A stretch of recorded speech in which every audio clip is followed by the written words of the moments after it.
Seslikitab.net Sergey Dovlatov, Paplin köynək. Tərcümə edən Azad Yaşar.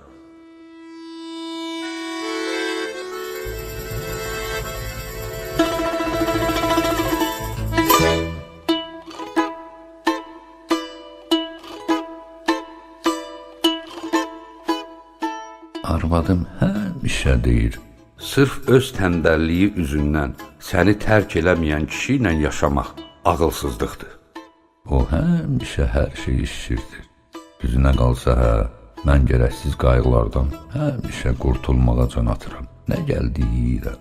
İnsan cildindən çıxdığım vaxt başımı qırxdırıram. Onda da saçlarımı dibindən ülgüclə qaşıtdırıram.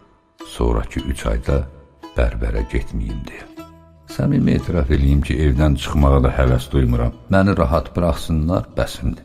Uşaq vaxtı bir dayəm var idi, Luiza Henrixovna. Hər işi diqqətsiz görərdi. Bir dəfə Luiza Henrixovna şortumu geydirəndə çaşıb, hər iki ayağımı eyni dəliyə dürtmüşdü. Bu yüzdən mən bütün günü eləcə dolaşmağa qatlaşdım. Onda cəmi 4 yaşım olsa da bu hadisəni yaxşı xatırlayıram. Şortun əynimə yanlış geyindirildiyini anlayırdım, amma susurdum. Onu çıxarıb düzgün geyinməyə ərinirdim. Elə indinin özündə də beləyəm. Buna bənzər xeyli məqam var xatirimdə. Başıma yersiz cəncəllər açmayım deyə lap uşaq vaxtlarımdan mən hər zillətə dözməyi uyğun bilmişəm. Bir vaxtlar yaman içkiyə qurşanmışdım. Ağlıma nə gəldi, harda gəldi danışırdım. Buna görə çoxları məni söhbətçil biri sayırdı. Halbuki içkinin xumarından ayılan kimi bu xislətim də qeybə çəkilirdi. Ona görə də mən yalqız yaşaya bilmirəm. Elektrik üçün ödənəcək qəbz hardadır xatırlamıram. Paltar yumağı, ütüləməyi bacarmıram. Ən betər isə az qazanmağımdır. Yalqızlığı sevsəm də böyrümdə bir həyanımın olmasını arzulayıram. Arvadımsa hər şeyi şişirdir. Niyə mənimlə birgə yaşadığının səbəbini də bilirəm. İstəyirsən deyim. Niyə görəsən? Çünki sən özünə açılan yataq almağa da ərinirsən. Mən də bunun cavabında ona bəssən. Sən niyə özünə açılan yataq almırsan? Niyə məni ən ağır illərdə atıb getmədin? Sən ki paltar yumağı, yamamağı, ötəri tanışların nazına dözməyi, ən əsası pul qazanmağı bacarırsan, onunla 20 il əvvəl tanış olmuşduq. O günün bazar günü olduğunu da xatırlayıram. 18 fevral günü idi, seçkilər günü.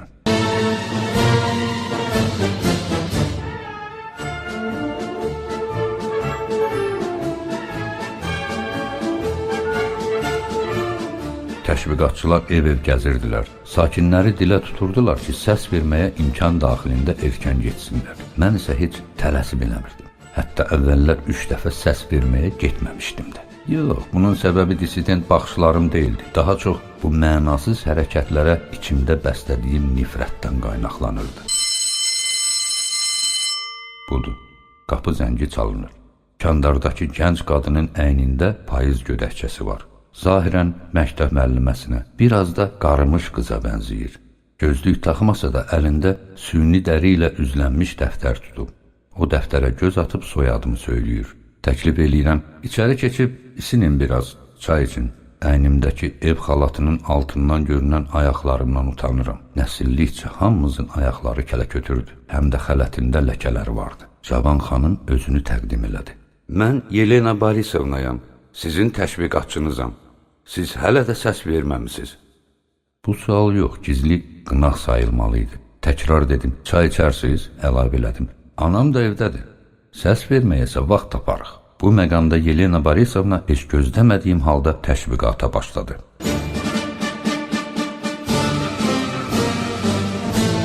Mən də bilirəm ki, seçkilər başdan ayağa profanasiyadır. Ancaq neynəmək olar? Sizi seçki məntəqəsinə aparmalıyam. Əks halda bu gün məni evə buraxmazlar. Dedim, yaxşı, ancaq ehtiyatlı olun. Çünki bu cür danışıqlara görə heç kəs başınızı tumarlamaz. Sizə etibar eləmək olar. Bunu ilk andan anladım. Soljenitsinin o portretini gördüyüm andan. O Dostoyevskidir. Ancaq mən Soljenitsinə də sayğı duyuram. Sonra biz yüngülvari qəhvaltı elədik. Hər şeyə rəğmən anam bizi bir tikə halvaya da qonaq elədi. Aydın məsələdir ki, söhbət ədəbiyyatdan düşdü. Lena Gladilinin adını çəkəndə mən dəqiqləşdirdim. Dolya Gladilini deyirsiniz? Şukşindən söhbət gedəndə soruşdum. Ha, Vasya Şukşin, eləmi? O Axmadullinadan danışanda rəğbətlə pıçıldadım. Ha, Bella can. Sonra küçəyə çıxdıq.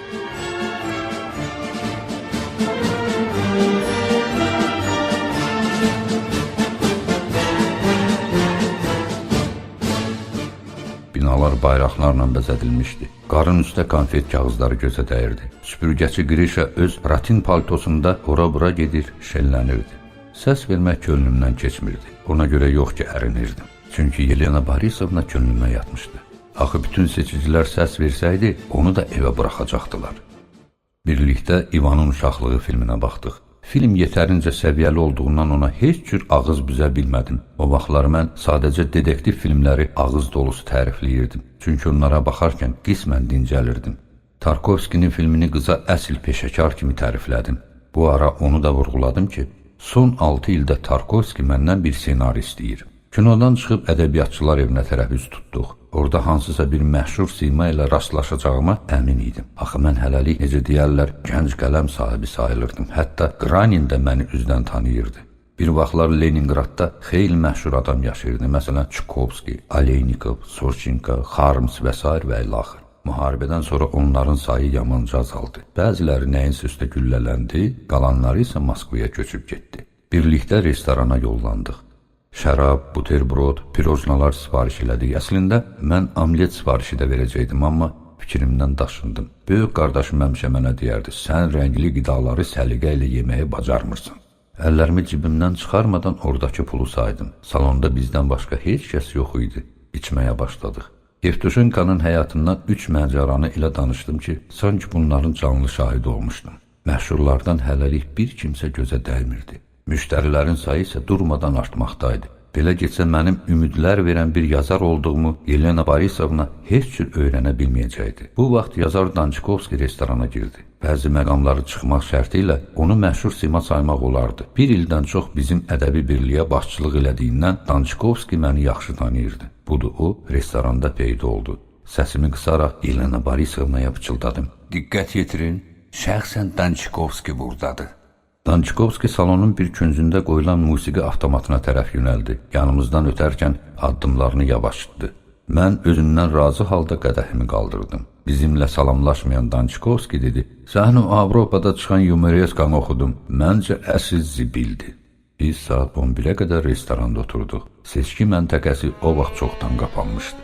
Başı ağrıyan anam yəqin hələ də uzanmışdı. Qız ilə Fontanka çayının sahilində gəzişdik. Öz mülayimliyi ilə Yelena Borisovna məni yamanca heyrətləndirirdi. Bunu mülayimlik yox, həyat gerçəkliyinə laqeydlik adlandırmaq daha doğru olardı. Çünki bütün bu baş verən olaylar həyatda yox, ekranda gerçəkləşirdi. O seçki məntəqəsini də unutmuşdu. Vəzifə borcuna barmaq arası baxırdı. Hətta məlum oldu ki, özü də səs verməyi unudub. Bəs bütün bunları niyə eləyirdi?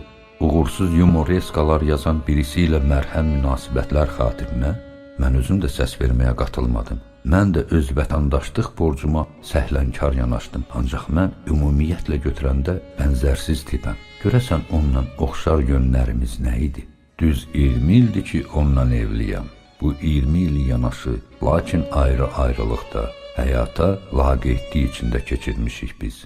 Yelena'nın nəyə isə qarşı çıxdığını və ya mübahisə elədiyini xatırlamıram. O nə vaxtsa tam inamlı, cingiltili bir hə, yaxud ötkəm və zəhimli şəkildə yox da deməyib. Sanki onun bütün ömrü televiziya ekranındakı təsvirlər kimi gəlib keçir. Kadrlar, üzlər, səslər dəyişib, xeyirləşər baş-başa verib harasa tələsiblər. Sevdiyim qadın isə üzünü həmin ekrana tərəf tutsa da həmişə daha vacib işlərlə məşğul olub. Anamın artıq yuxuya getdiyindən əmin olduğum üçün evə yollandım. Hətta o ara Yelena Borisovnaya gedək bizə dedim. Heç əlindən tutmadım onu. Bir də baxdıq ki, bizim evdəyik. Bu hadisə 20 il bundan əvvəl oldu. Bu 20 ildə neçə dostumuz aşıq oldu, evləndi, boşandı. Onlar bu barədə şeirlər, romanlar yazdılar. Bir respublikadan digərinə köçdülər. Peşələrini, inanclarını, adətlərini dəyişdilər. Bəzisi dissident oldu, bəzisi əyyar. Özlərinin və başqalarının canlarına qıydılar. Çevrəmizdə gözəl, sirli dünyalar yaranır, gürültü ilə qeybə qarışırdı. İnsanlar arası bağlar hədsiz gərilmiş simlər kimi qırılırdı. Yeni dost-tanışlar peyda olur, saadət axtarışları sonuncu məhvə sürüklənirdi. Bəs biz həyatın bütün cilvələrini, dəhşətlərini biz içimizdəki yeganə nemət sayılan biganəliklə qarşılayırdıq. Doğrudan da qumluqdan ucaldılan qaladan daha davamlı nə var həyatda? Bəyəm ərlə arvadın xaraktersizliyi qədər ailəni möhkəmləndirən, bu birliyə yenilməzlik verən başqa nəsə tapmaq olar görəsən? Özünü necə qoruyacağını bilməyən, lakin bir-birinə meydan oxumağından da qalmayan iki ölkədən daha yaxşı dueti necə tapasan? Mən böyük tirajla çıxan qəzetdə çalışırdım. Maaşım 100 manata yaxın idi. Bundan başqa xırda-xuruş əlavələr də verirdilər. Məsələn, yadımdadır, istehsal üsullarının daha da təkmilləşdirilməsinin təmininə görə hər ay 4 manat pul alırdım. Bir çox jurnalistlər kimi mən də bir roman yazmaq arzusunda idim. Həm də jurnalistlərin çoxundan fərqli olaraq ədəbiyyatla ciddi məşğul olurdum. Seslikitab.net Buna rəğmən nüfuzlu ədəbi jurnallar əlyazmalarımı bəyənməyib geri qaytarmışdı. İndi mən buna ancaq sevinə bilirəm. Mövcud senzura ucbatından mənim puxtələşmə dövrüm düz 17 il sürdü. O illərdə çap elətdirməyə çalışdığım hekayələr indi mənə tamamilə vecə yaramaz təsir bağışlayır. Elə bircə onu deyim ki, hekayələrimdən biri Fainanın taliyi adlanırdı. Elena mənim hekayələrimi oxumazdı. Bunu ona təklif eləmirdim. Özü isə buna maraq göstərmirdi. Bir qadın Rus yazıcısı üçün 3 şey eləyə bilər. Onu yedirə bilər, onun dahiliyinə tam səmimiyyətlə inanar, nəhayət qadın onu rahat buraxa bilər. Elena hekayələrimə maraq duymurdu. Mənim hansı təşkilatda işlədiyim barədə məncə o hər hansı təsəvvürə malik deyildi. Bircə onu bilirdi ki, nələrsə yazıram. Mən də onun məşğuliyyətindən elə o qədər xəbərdar idim. Əvvəllər arvadım bərbərxanada işləyirdi. Həmən o seçkilər əhvalatına görə onu işdən çıxartdılar. Gedib korrektor işinə girdi. Sonradan həm də heç gözləmədiyim halda poliqrafiya institutunu bitirdi. Yanılmıramsa, idman üzrə ixtisaslaşan bir nəşriyyata işə düzəldi. Maaşı da mənimkindən 2 dəfə çox idi. Aramızda hansı bağların olduğunu söyləmək çətindir. Adətən iş-güc barədə danışırdıq. Özümüzə görə dostlarımız var idi. Oxuduğumuz kitablar da fərqlənirdi. Hansı kitab əlinə yaxın idisə, arvadım ancaq onu açırdı. Həm də harasından gəldi, oxuyurdu. Əvvəl onun bu hərəkətindən cırnıyırdım. Sonradan anladım ki, əlinə ancaq yaxşı kitablar alır. Bu barədə mənim tayım deyil. Məsələn, mən təsadüfən bir kitabı açası olsam, o mütləq xam torpaq olur. Beləcə həm yanaşı, həm də ayrı-ayrılıqda yaşayırdıq. Nadir hallarda bir-birimizə hədiyyələr verərdik. Hərdən ona deyərdim, sırf məzə üçün gərək sənə gül dəstəsi bağışlayayım. Elena söz altında qalmırdı. Heç mən də ondan hədiyyə filan ummurdum. Bu daha əlverişli idi. Bir ailə tanıyırdım. Hər ta səhərdən gecə düşənə qədər işləyirdi. Arvadsa evdə televizoru seyr edər, dükan bazarı dolaşardı. Həm də deyirdi ki, ərim Marikin ad gününə elə gözəl tül pərdələr almışam ki, ağlın gedər. Bu minvalla 4 il yola verdik. Sonra qızımız Katya dünyaya gəldi. Bu doğumun ardındansa qəribə bir ciddiyyət, möcüzə intizarı var idi. Əvvəlcə 2 nəfər idi, sonra şıltaq, hayküyçü, daim diqqət uman 3-cü adam aramızda peyda oldu. Biz qızımızı sadəcə sevirdik, tərbiyə eləməyə can atırdıq. Həm də ki, o 5 aylığından sonra vaxtaşırı xəstələnirdi. Bir sözlə, yalnız qızımız doğulandan sonra biz evli olduğumuzun fərqinə vardıq. Katya bizdən ötürü nikah şəhadətnaməsini əvəz elədi. Yadımdadır, bir dəfə uşaq arabası ilə Aurora jurnalının redaksiyasına getmişdim. Qanarar kimi biraz alacağım vardı. Mühasib qadın siyahını açıb, İmzalayın, dedi və əlavə elədi. Övlad sahibi olmadığınız üçün məbləğdən 16 manat tutmuşuq. amma mənim qızım var. Bununla bağlı lazım olan sənədi təqdim eləməlisiniz. Buyurun deyib arabacıqdan pəmbə rəngli qundağı götürdüm. Onu baş mühasibin masasına qoydum. Bu sayədə 16 manat qabağa düşdüm o vaxt. Arvadla münasibətlərimiz isə heç dəyişməmişdi. Artıq ortaq qayğı mənbəyimiz qarşılıqlı biganəliyimizin önünə keçmişdi. Məsələn, birlikdə qızımızı çimizdirirdik. Bir gün Yelena işə getdi. Mən isə evdə ləngidim. Həmişəki kimi başım gərəksiz kağız-küğüzü axtarmağa qarışmışdı. Yanılmıramsa, nəşriyyatla anlaşmamın surətini axtarırdım. Şkafları ələk-vələk elədim. Yazı masasının siyirtmələrini bir-bir açıb baxırdım. Hətta yatağın baş ucundakı tumbaya da baxmağa ərinmədim. Oradakı bir qucaq kitab jurnalın köhnə məktubların altında mən bir albom tapdım. Bu balaca, hardasa cib formatında foto albom idi. 15 karton səhifədən ibarət idi. Qabağında qabartmalı göyərçin rəsmi vardı. Onu açdım. İlk fotolar saralmışdı, çatlamışdı. Bəzilərinin isə künc bucağı qopmuşdu. Bir fotoda yumru sifət uşaq iti tumarlayırdı. Daha dəqiq desəm, heyvana ehtiyatla toxunurdu. Tükləri pırtlaşıq isə qulaqlarını başına qısıb durmuşdu. O biri şəkildə 6 yaşlı qızcığaz özünün düzəltdiyi gəlinciyi köksünə sıxmışdı. Hər ikisinin üz-gözündən qüssə, çaşqınlıq yağırdı. Sonra nəzərlərim ata, ana, qızdan ibarət bir ailə fotosuna sataşdı.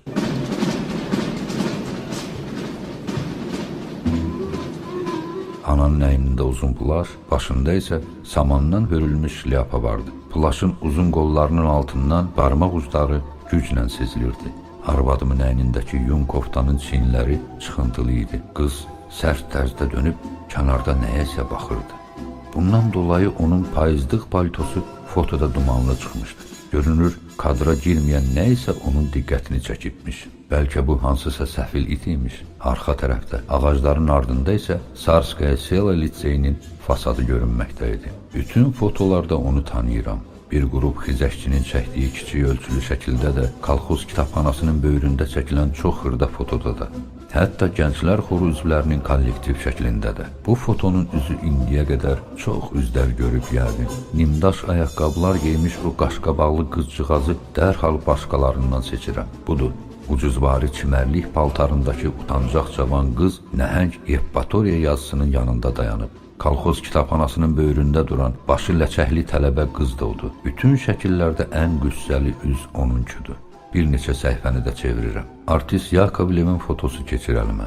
Daha doğrusu bu onun açıqca kimi çap olunan fotosudur. Şəklin ətək qismində gözəl xətlə yazılıb: Yelena, sənətə xidmət insandan bütün varlığını, həm də son zərrəsinədək qurban verməyi tələb eləyir. Rafiq Abdullayev. Sonuncu səhifəyə çatdım. Qəfildən nəfəsim daraldı. Niyə heyrətləndiyimi heç özümdə dəqiq deyə bilmərəm. Ancaq yanaqlarımı pörtdüyünü sezirəm. Kvadrat biçimli bu son foto Poç markasından azca böyük olar. Şəkildəki adam peşə vərdişlərini itirmiş matadoru xatırladır. Alnı ensizdir, saqqalı isə uzun. Bu mənim şəklimdir. Səhv eləmirəmsə, ötən ilki vəsiqəmdən qoparılıb. Sanki küncündəki ağ köşədə zavod möhrünün izi də görünməkdədir. Yerimdən tərpənmədən düz 3 dəqiqə oturdum. Bayırda kompresor işləyir. Liftin qıcırtısı gəlir qulağıma. Mənsə oturduğum yerdəcə quruyub qalmışam. Belə götürəndə güya nə baş verib ki? Önəmli heç nə. Arvad öz ərinin şəklini alboma qoyub da. Bu normal haldır. Amma mən nədənsə görünməmiş talaşa qapılmışdım. Bunun səbəbini özüm üçün aydınlaşdırmaqdan ötürü fikrimi heç cür toplaya bilmirdim. Görünür, bu baş verənlərin ardında ciddi nə isə dayanırdı. Əgər mən bunun yalnız indi ilk dəfə fərqinə varmışamsa, gör bu uzun illər boyu sevgiyə necə də tam arzu qalmışıq onunla. Baş verənləri safçülük eləməyə özümdə güc tapmırdım. Sevginin həyatımda belə bir güc, önəm qazanacağını heç ağlıma da gətirməzdim. Əgər indidən əl-ayağım titriyirsə, bəs sonra necə olacaq deyə düşünürdüm. Nəsə, özümü əl alıb işə yollandım. Aradan 6 il ötdü. Mühacirətə izin verildi. Yahudilər tarixi vətənlərini gündəmə gətirdilər. Əvvəllər kamil insan sayılmaq üçün adama bir dublonka namizədlik dərəcəsi bəs idi. Sonradan bunlara İsrailə dəvət də əlavə olundu. İstənilən ziyalı bunun həsrəti ilə yaşayırdı. Mühacirət eləməyəcəyini bilsə də belə də hər ehtimala qarşı. Əvvəl əsl yahudilər köçüb getdilər. Sonra əsli kökü şübhə doğuranlar bunların ardınca yollandı. Bir il keçəndən sonra ruslara da izin verildi. İsrail sənədlərinə əsasən gedənlərin arasında bir tanışımız da var idi. Keşiş Mavrik Irikanov. Budur, arvadım da mühacirət eləmək qərarına gəldi. Mənsə qalmağa üstünlük verdim. Niyə burada qaldığımı açıqlamağım çətindir. Görünür, həyat məni bu cür vacib seçimlə qarşı-qarşıya qoymamışdı. Ya da ki, mən repressiyaya şuursuz şəkildə rəğbət duyurdum. Belə də olur, türmədə yatmayan Rus yalısının nə qiyməti var axı?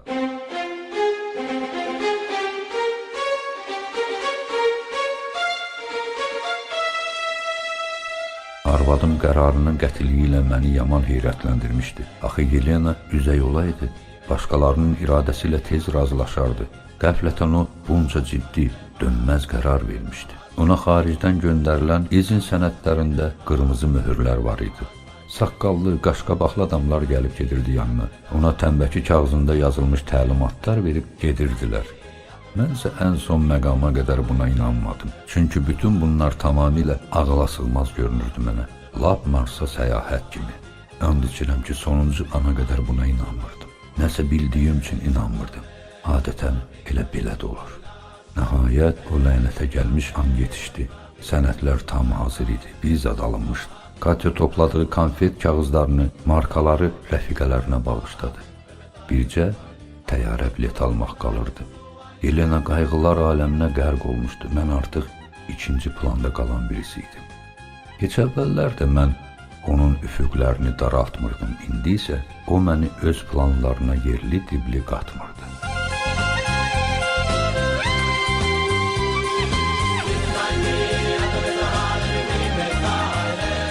Budur, Yelena bilet almağa yollandı. Qaydanda əlində bir qutu var idi. Mənə yaxınlaşıb dedi. Biraz pulum qalmışdı. Bunu sənə pay aldım. Qutunun içində xaricdə istehsal olunmuş papilin köynək var idi.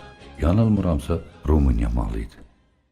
Dedim, nə deyim vallah, təşəkkürlər. Yaxşı köynəkdir. Həm keyfiyyətlidir, həm də ciddi. Ancaq o köynəyi mən hara geyinəcəkdim ki? Axı, hara?